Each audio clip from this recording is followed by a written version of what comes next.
I suppose I shouldn't be surprised when I hear people telling me that the science is settled and that there's no need at all to question certain truths which are so evident that everybody believes them.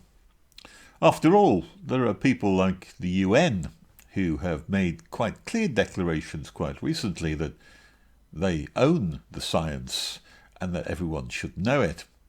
Or rather, Anthony Fauci has also made a statement that he is science and therefore shouldn't be questioned or criticised.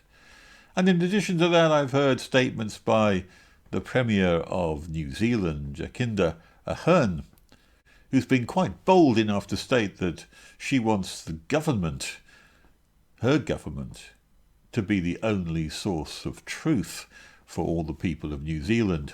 Or maybe if she had her way, maybe the only source of truth for anyone in the world. All of those kind of statements strike me as being rather totalitarian, though I hate to use that rather overused word.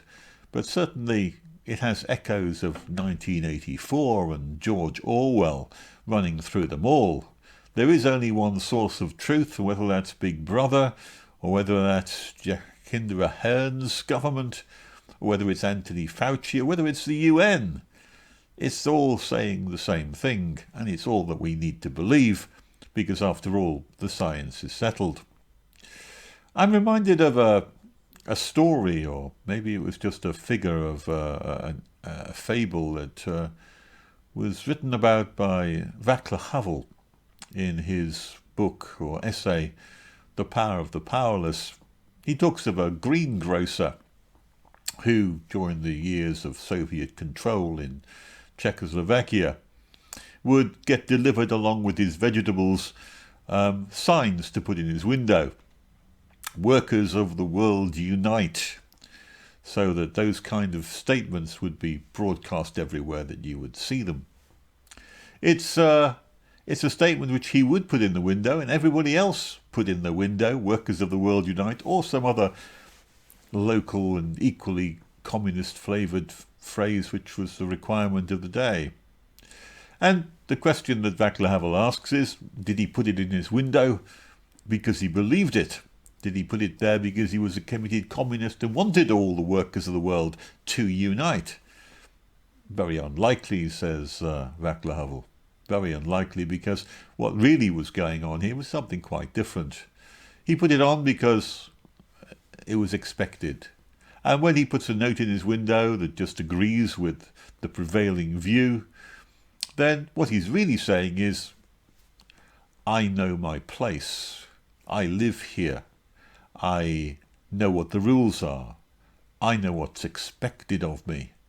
And I'm putting this in the window because I just want to be left alone. And I don't want to be troubled by people.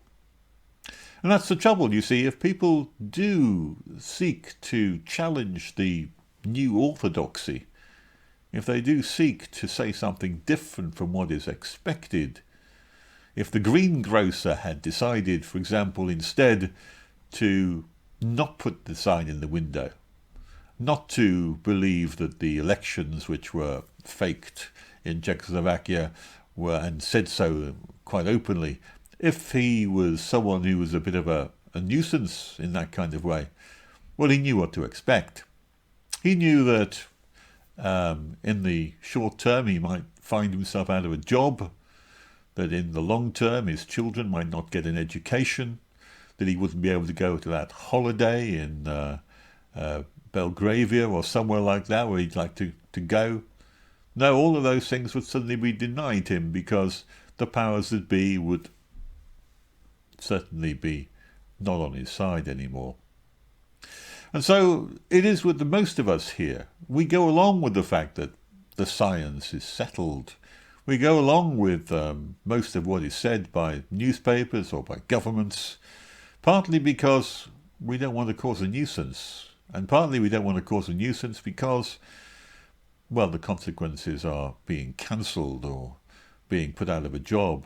People have lost their jobs, people have lost their livelihoods, and they've certainly lost their reputations or even their platforms on places like YouTube or Twitter.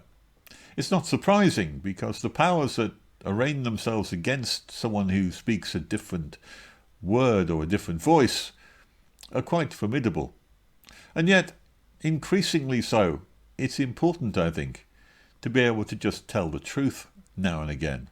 Because it's by telling the truth that not only are we honest to ourselves, but it's probably the only route by which society can get out of the rut of thinking that only the government has the truth, or only the UN owns the science, or only Dr. Fauci speaks what is true. I think if we fall back into that morass, we do so because we don't say anything, because we don't complain, and because we just want a quiet life. But that kind of life, although it's quiet, is probably not worthwhile.